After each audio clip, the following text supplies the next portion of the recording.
Nunca quise hablar de esto. Y tal vez no debería. Pero después de lo que vi, el silencio se volvió más peligroso que la verdad. Trabajé durante 3 años en el estudio donde se produce South Park. No puedo decir el nombre real, porque aún existen contratos, correos, archivos que me comprometerían. Pero sí puedo decirte que lo que ves en televisión no es la serie completa.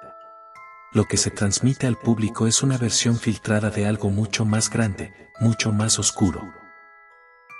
Yo era ingeniero de audio. Mi trabajo consistía en limpiar las pistas de voz de los personajes antes de mezclarlas con los efectos y la música. Parece aburrido, ¿verdad? Pero no hay nada más perturbador que escuchar horas y horas de voces sin ver la imagen. Ahí fue cuando empezó todo. La primera vez que noté algo extraño fue en una escena común. Kenny moría atropellado, como siempre. Pero cuando abrí el archivo de voz para limpiarlo, había algo más. Un susurro, muy bajo, casi imperceptible, justo después de su grito.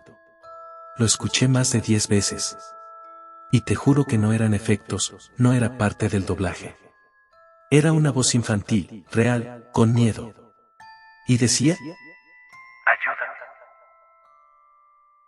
Pensé que era una broma del estudio. Pero cuando le pregunté a otro técnico, me dijo que no lo mencionara. Que ese tipo de cosas se habían escuchado antes. Y que no todos los que lo hacían, seguían trabajando ahí. Esa noche me quedé en el estudio después del horario. Busqué en los servidores antiguos, los que ya no estaban en uso. Encontré algo que no debería haber existido. Un archivo oculto, sin nombre, dentro de la carpeta Kenny-Deaths. El archivo pesaba más de 4 gigas. Demasiado para un clip de voz.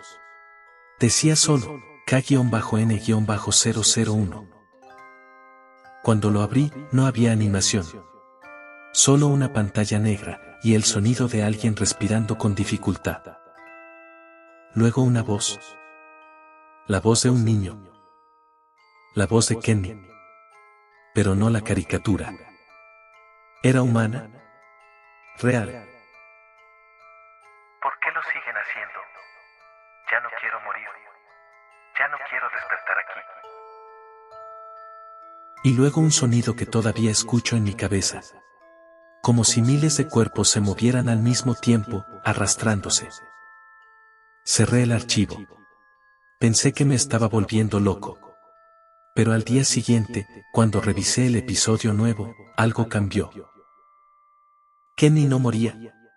Lo mataban exactamente igual que en el archivo que había escuchado la noche anterior. Los mismos sonidos. El mismo suspiro. Todo igual.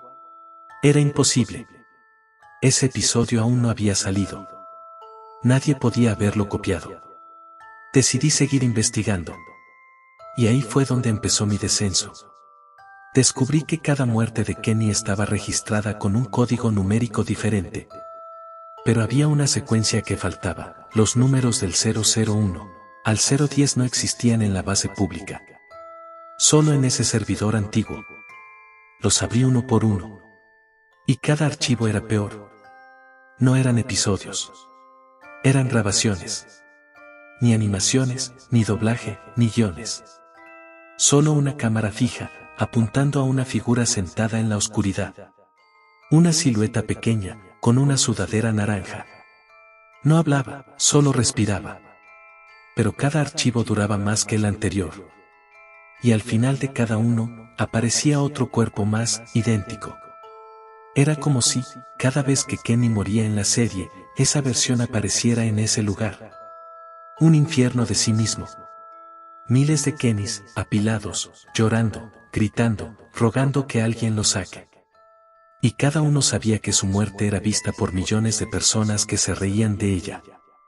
Cada risa. Cada meme. Cada episodio repetido. Todo eso alimentaba algo. Algo que el estudio nunca quiso explicar. Un día, mientras editaba, noté algo aún más extraño. El programa de audio empezó a marcar palabras sin que nadie las escribiera. Se formaron letras en la pista vacía. No lo detengas. Sigue grabando. Él quiere salir. Y justo después escuché mi propio nombre. No la voz de Kenny. ¿Mi nombre real? Apagué todo. Pero cuando reinicié la computadora, el archivo del episodio nuevo había cambiado de nombre. Ahora decía K-N-0287 Yo. El episodio se trataba de mí. No lo habían animado todavía, pero en los guiones aparecía una descripción exacta de mi oficina, mi horario, incluso la camisa que llevaba puesta ese día. Y al final del guión, una nota manuscrita decía: Él se unirá a Kenny cuando termine de editar.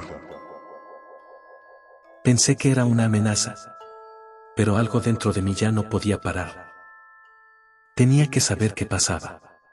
Entré una última vez al servidor y abrí el archivo que nunca debía abrir. K-N-final. Era una grabación en primera persona. La cámara avanzaba por un pasillo cubierto de oscuridad. Al fondo, una luz anaranjada.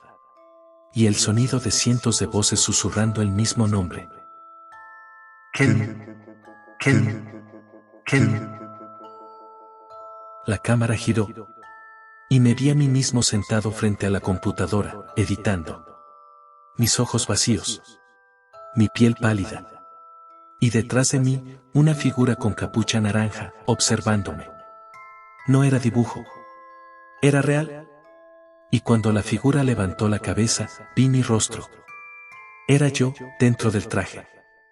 Y entendí que cada persona que había trabajado en el estudio, se había convertido en parte de él. Kenny no era un personaje. Era un contenedor. Una prisión donde las almas de los que sabían demasiado quedaban atrapadas. Por eso no envejece. Por eso no escapa. Por eso siempre vuelve. Apagué todo, borré los discos, renuncié sin decir nada. Pero desde entonces, algo cambió en mí. Cada vez que escucho la voz distorsionada de Kenny, puedo sentirlo cerca. A veces, cuando cierro los ojos, veo el pasillo del archivo K-N-final. Y escucho cientos de susurros llamándome por mi nombre. ¿Y tú? Tú también lo escuchas, ¿verdad? Si lo escuchas, no pauses este video. No intentes cerrar la aplicación. Ya no sirve. Porque al oír su voz, al recordar sus muertes, al reírte de ellas, tú también abriste la puerta. Y cada puerta necesita un sacrificio nuevo. La próxima vez que veas South Park y Kenny muera, mira con atención el fondo de la escena. Verás una silueta que no habías notado antes. Alguien que se mueve distinto. Alguien que te observa desde dentro de la pantalla. Si te fijas bien, está usando la misma ropa que tú. Ya no soy yo el que edita. Kenny me encontró.